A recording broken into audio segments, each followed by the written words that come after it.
Hi guys, reading with Miss Acton. Let's get started. So we're doing the same thing that we did yesterday, but we're practicing with two new passages today. So we're going to be learning about what a claim is, the author's claim, being able to find it in a passage, and whether or not you agree with it or not.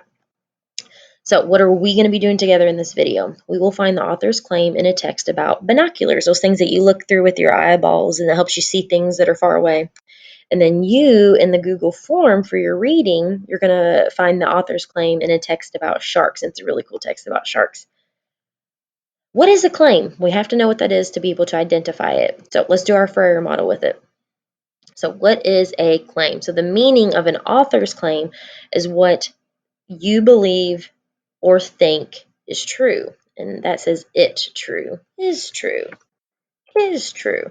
So it's what you believe is true or what you think is true. And it can be different from somebody else. So I think yesterday about our passage about icebergs, and I thought about this yesterday. How could somebody claim that icebergs are not big? Because that was the author's claim yesterday. She said, or he said, whoever wrote it said that their claim was icebergs are big and they're good at hiding how big they are. Could there be somebody who believes that icebergs are not big? And it took me a while to think about that. And then I was like, what if there's somebody who works on something big all day long, like somebody who works on airplanes? I like that's their job. Airplanes are enormous, guys. They're huge. So somebody who works on airplanes may not think icebergs are that big. So they might have a different claim. What they believe is true is that icebergs are just, I work on planes all day long. They're not that big. So that's something to kind of think about. So someone can always believe your claim is not true. But for the most part, most of the passages and texts that we read, the claims that the authors have are normally pretty typical and pretty easy. So yesterday, Miss Acton did a drawing of a little boy brushing his teeth, and my claim was that it's healthy to brush your teeth every single day. So let's think of a different claim. You can probably guess what this is. Yeah. Da, da, da. You can probably take a good guess at what this is. It goes bzzz and it flies around and it's going over to this. And my claim is, let's grab a text. These, hope it's white. We don't want white. We want it to be a different color so we can see it. Bees like to use pollen from flowers to make honey. That is my claim. I believe this to be true, that bees like to find flowers and turn the pollen that they find into the honey when they bring it back to their hive. Let's change color so we can see a little bit better. Let's make it green. All right.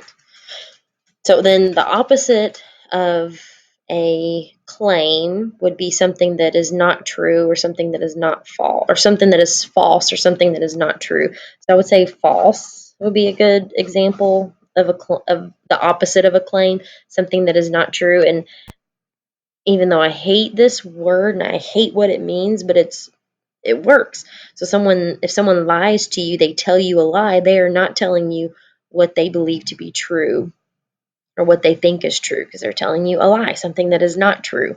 So those are perfect examples of something that is false. All right, let's use it in a sentence. I believe I already have a sentence typed up in here. Just got to find it, change the text to black. My claim is having a healthy dog is to take them on walks. So a claim that I have, what I believe to be true and what I think is true, is that healthy dogs and to keep your dog healthy is to take them on walks. And most people would believe that claim too. So now let's get to a passage. All right, so I'm going to grab my pen tool and I'm going to use black because I feel like it's going to show up better. And I'm going to immediately underline the first sentence. And it says, binoculars are a tool that let you see things that are far away. And we're going to see if this entire passage follows that. Because if the entire passage gives you information that proves that binoculars help you see things that are far away, then we know that's the author's claim. And then they use the entire passage, every single sentence after that, they use to prove that binoculars can help you see far away because they believe it's true. They were invented in 1825 and have been helpful ever since. Ooh, when they say helpful, how are they helpful? They're talking about to help you see far away. That sentence proves the claim. They are made of a pair of tubes that you look into. What do those tubes do? Help you see things that are far away. Inside the tubes is glass. What does the glass do? Help you see things that are far away. The glass is round like a ball but cut in two. What does that glass help you do? See things that are far away. The very top of the glass ball is close to your eye and it brings things closer for you to see. What does that mean? That means that you can see things that are far away. So every single sentence goes back to proving that binoculars are a tool to help you see far away. So she or he, whoever wrote this text, is giving you sentence after sentence after sentence proving their claim. Let's keep reading the rest of it. I'll stop doing all that other stuff so we can get through this. You hold binoculars in front of your eyes and look into them. Things that are far away, like a bird in a tree, are right in front of you. Bird watchers use binoculars to help them. Ships that are on the ocean use binoculars to spot danger in the water, like icebergs. Stargazers, or people who watch stars, use binoculars to look up at the night sky. Binoculars are really like magic. So then that last part, they gave three different types of people, three different professions, three different jobs that would need to use binoculars because they help you see things that are far away. She's giving, or he, I don't know who wrote this, sentence after sentence proving their claim. So did we in fact underline the author claim that binoculars are a tool that let you see things that are far away? I think we did a great job of that. What is the author's claim? They claim that binoculars help you see things that are far away. Do you have a claim that matches that after reading this passage? So do you believe that binoculars are not a tool that help you see far away? Yeah, so I think this person did a really good job of proving their claim, and most people would say that this claim is true, and most people would believe this one.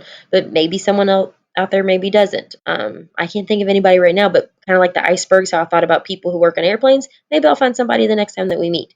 So the passage that you're going to be reading about is about sharks. I'm going to read it one time really quick through it, but I'm also going to read it in your Google form too. Just make sure you click on that link. Sharks, or should we be scared of sharks? And when they say we, they mean humans. So should humans be scared of sharks? Sharks should be scared of humans. That is what Dr. Peter Klemley says. Peter is a scientist who studies sharks. He says sharks don't even like to eat humans.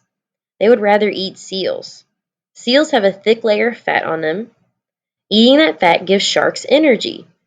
Peter says humans do not have enough fat to fill up a shark. Humans, however, are good at hunting or herding sharks.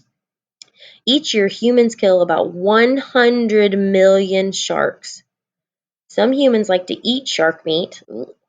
Some sharks die because they live in water that is dirty because of humans dumping their trash in it. So I bet you know what the author's claim is. It's at the passage. And I hope you heard reason and sentence after sentence that this author used to prove their claim. So when you go to your Google form, this is what it looks like today. It has the passage right there. There will be a link right here of Miss Acton reading the passage to you. And then you have all these questions to answer about it. And then push that submit button. Remember, if you have any questions, please contact your teachers and they will help you whenever they get a chance to get to their phone to be able to call you and help you. Bye, guys.